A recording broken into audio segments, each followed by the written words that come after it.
All right, well, welcome back to the Man Cave Classroom. Again, continuing with our theme of talking about missing sports. All right, we figured we'd suit up. At least Mr. Kogan has a guy on the Mets that actually lasted more than one season. I had a guy who was a one-season wonder, Randy Johnson, but he did do... My childhood idol, Oh. Gary Carter. He did do good Geico commercials with the snowball fight. Yes, he did. That's it, Yeah. but they don't remember that. All right, so we're continuing along in the 20s. We now have Coolidge as president. We're keeping it cool we are keeping it cool with Coolidge as president. So today we're going to look at the advantages and disadvantages of some of this economic prosperity. Did you want to bring in that people having more time to do things? Oh yeah, so this is great. We're coming out of the Industrial Revolution. We're coming out of the rise of labor unions. Labor unions fought for and won a shorter work day. They won more pay for that less work. They won weekends off. So the average American is working 40 hours a week, only 8 hours a day, 5 days a week. That gives you 16 hours a day where you're not working. That's some pretty good math right there. Yeah. I had to memorize that. So they're working less. They have more time for entertainment, more downtime for things that they're going to do, which is a huge part of the Roaring Twenties and how people are going to be spending their money. So families going to have more quality time to spend together. Now, the one thing that I could think of when we look at living rooms today, we often see that you have couches and everything. But everything is focusing in on the TV. Right, but you didn't have that during the 20s. You had the radio.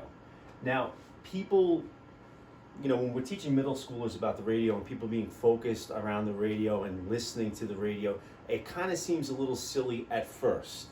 However, if you didn't see it this year, don't worry. I'm sure they'll play it for 24 hours next year. All right, if you've ever seen A Christmas Story, you kind of see that child's enthusiasm for the radio. Now, with this scene, he was listening to Little Orphan Annie. Then, of course, there was a decoder, and of course, when he wanted it was Ovaltine. Yeah, right? It was an action advertisement. So you needed Ovaltine as your Ovaltine. advertisers, very similar to advertising really being the driving force behind programs. So here he is in the bathroom with a secret decoder ring, and there was a message: "Don't forget to drink your Ovaltine." Now, just in a little even innocent scene right here, here they are Christmas morning. Christmas tree right here, couches were over here if I can remember, and bang, there's the radio. And it was huge. Huge radios. Huge. My great-grandfather, he actually used to build those. Really? That's all I got. Your great-grandfather, Hurt Coolidge. My great-grandfather was making radios. I like your story better because that's all I can say. Yeah. Now, the radios, of course, varied in size. And again, you see them in the...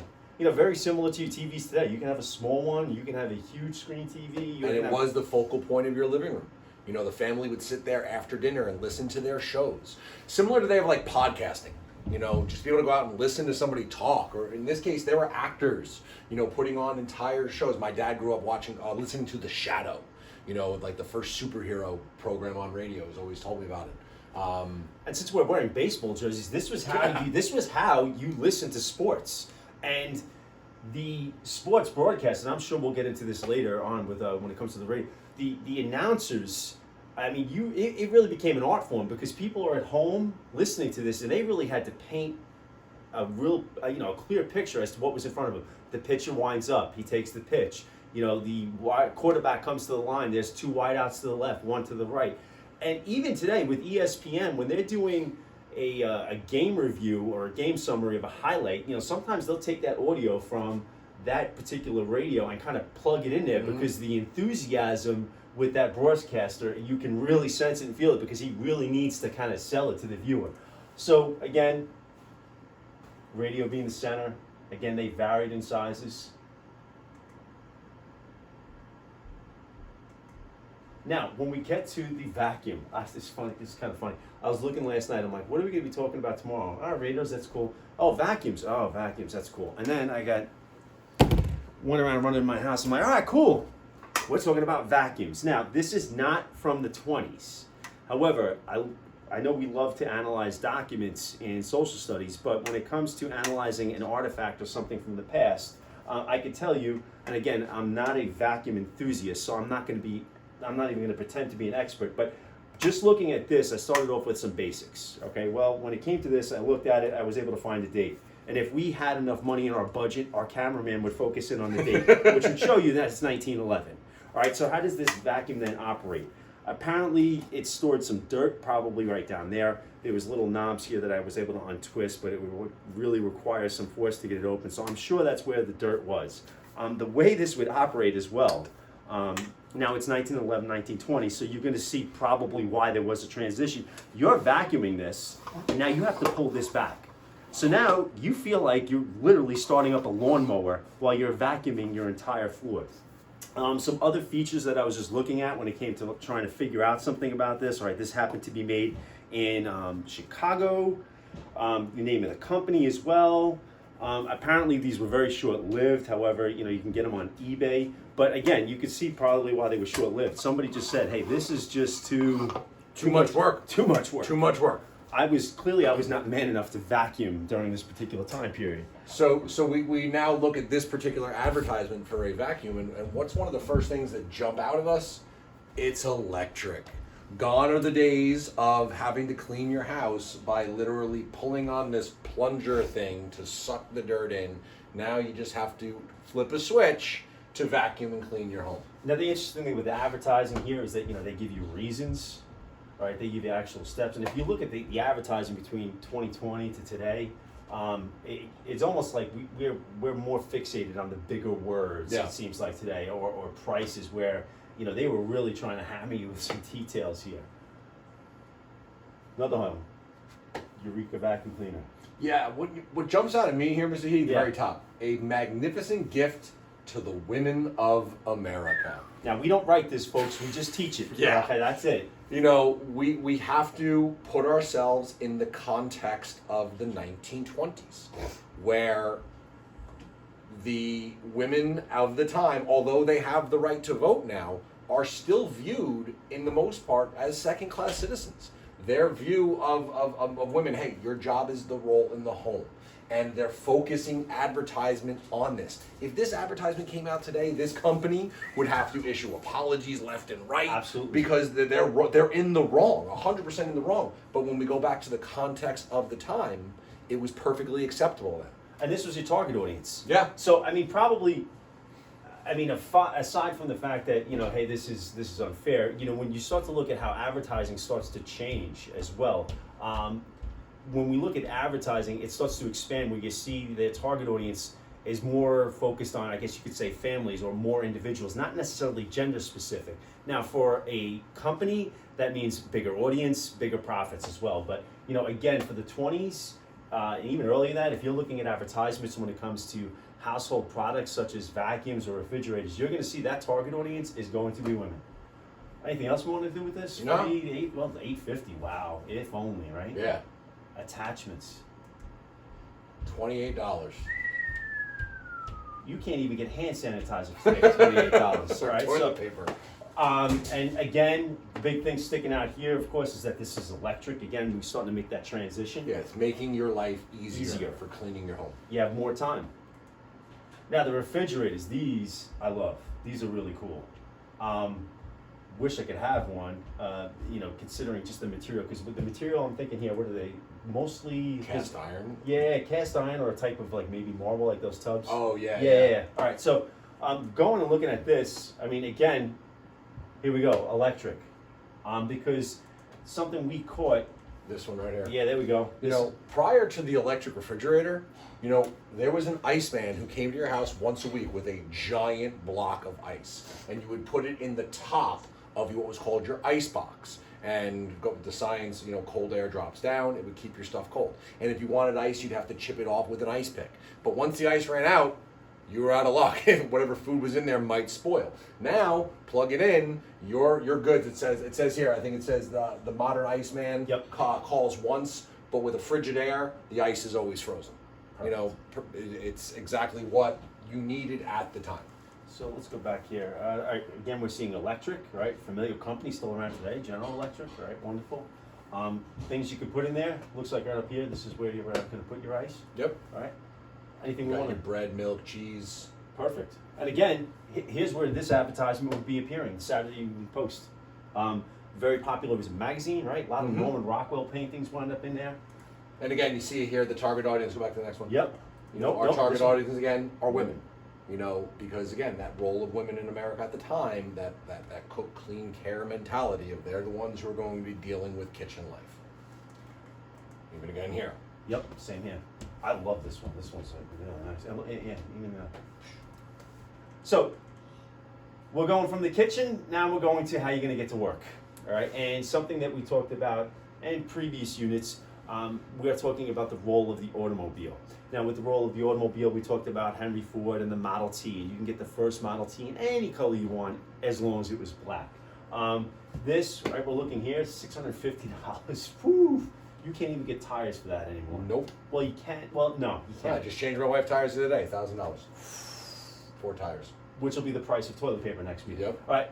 Buy it because it's a better car. Again, we're looking more at this. Now, even though we don't have people in here to kind of demonstrate how the car is used and how happy they are with it, I mean, who do you think the possible target audience could be for this one? I mean, 4 or 5 passengers, it looks Definitely like. a family. Definitely a family. Looking at a family. Yep. Oof. 750. 850. 19 years, making it, all right, great. And again, target audience here, I mean, you don't see the people in here, but it's probably implied that, if you're looking at it, this is a family. Probably very similar to your minivans of today, Yeah. if those are still cool. And again, when we look here, how are these automobiles being made? Well, we go back to previous units, they're being made on the assembly line. All right, assembly line, these things are being mass produced. What kind of impact does that have? You don't have to pay your workers as much. You can produce a couple of hundred to a couple of thousand a day versus having one person build a car, which is going to take you weeks on end. You don't have to pay your workers as much because they're in the same position. The cost then of the product goes down, and you can sell even more. Anything else I want to include from? There's something else I'm thinking when it comes to mass production.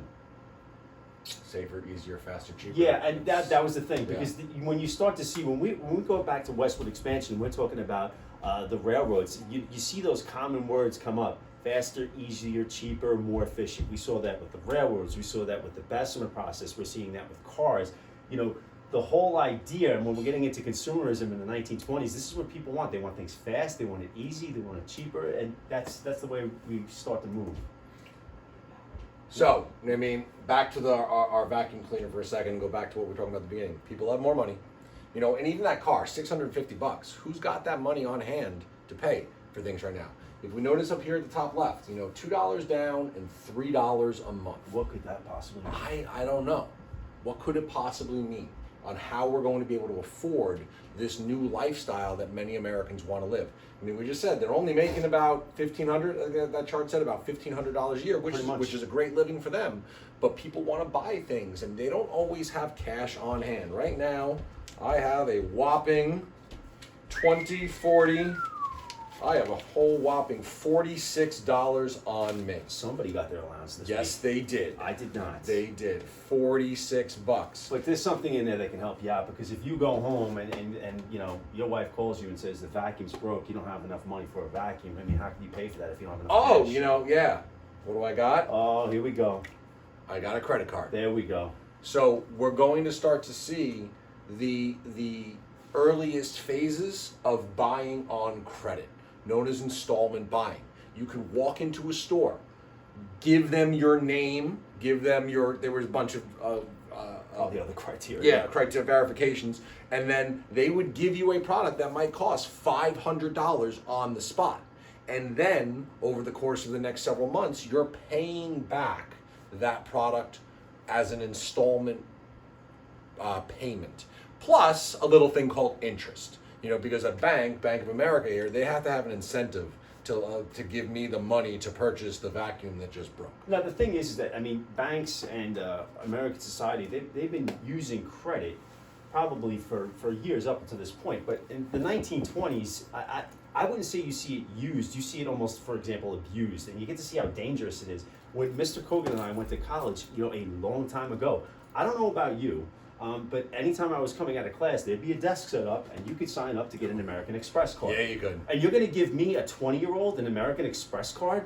That was probably one of the dumbest things. Now, here's something else that they did to make me stop, right? I don't know if your college did it or mine. You know what they would put at that desk to make me stop and listen to them, to sign up to get that free T-shirt? They put a pretty girl right there. Worked every time. Hey, can I talk to you about signing up for a Yeah, credit you card? can. Oh, yes, pretty girl. I don't know what it is that you want to talk to me about, but pretty girls don't talk to me, so what do I have to fill out? Oh, and you give me a t-shirt. Now, most college students, like ourselves, you really don't have a lot of money. So you get the credit card and you go, hey, guess what? I'm only going to use this for an emergency.